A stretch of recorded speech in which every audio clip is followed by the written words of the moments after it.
Condition करू शकतो. माझा अंत पाहू नका.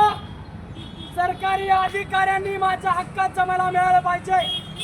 तुम्ही जर तुम्हाला काम होत नसेल तर या भारतात महाराष्ट्रात सर्वात जास्त तरुण पिढी आहे. साधा घरकुल द्यायला सुद्धा 10 वर्ष लागतात. लाज वाटते मला, लाज.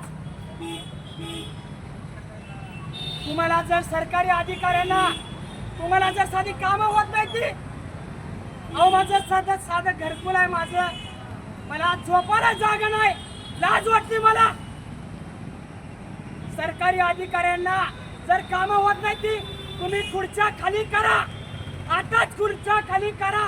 या महाराष्ट्रामध्ये भरपूर तरुण पिढी आहे, त्यांना जरा संधी द्या. साडी कशासाठी घातला? त्या फक्त माझं उपोषण आगळं वेगळं. तुम्ही एकीकडे म्हणता की सरकारी जे काम होत नाही अधिकाऱ्यांनी साडी घातलं पाहिजे, तर तुम्ही सुद्धा स्वतः काय घातली तर डेमो दावलाय. माझा इथं अर्थ आहे आगळं वेगळं. सरकारला फक्त जाणीव दाखवतो मी काय करू शकतो. काय मागणीसाठी बसला? मी मागणी माझी असे, माझ्या हक्काचं घरकुलाचं मंजुरी पत्र मिळावं. माझं हक्काचं घरकुल आहे, मंजुरी पत्र मिळावी. माझा पहिला हप्ता मिळावा आणि इतर हप्ते वेळेवर मिळावे. माझं स्वतःपुरतं मागणी करतोय.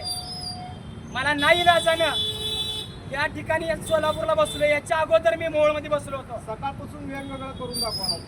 आतापर्यंत साडी घातला, आता फक्त हे डेमो आहेत. याच्यापेक्षाही खतरनाक लोक आहेत.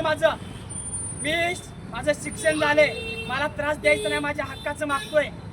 जर ह्याच्यापेक्षा कंडिशन बेकार जर केली तर या सोलापूर जिल्ह्यामध्ये अजून माझ्या मागण्या लय आहेत. या माझ्या गोरगरीब सोलापूर जिल्ह्यामध्ये गोरगरीब जनतेसाठी माझ्याकडे असे भरपूर मागण्या आहेत.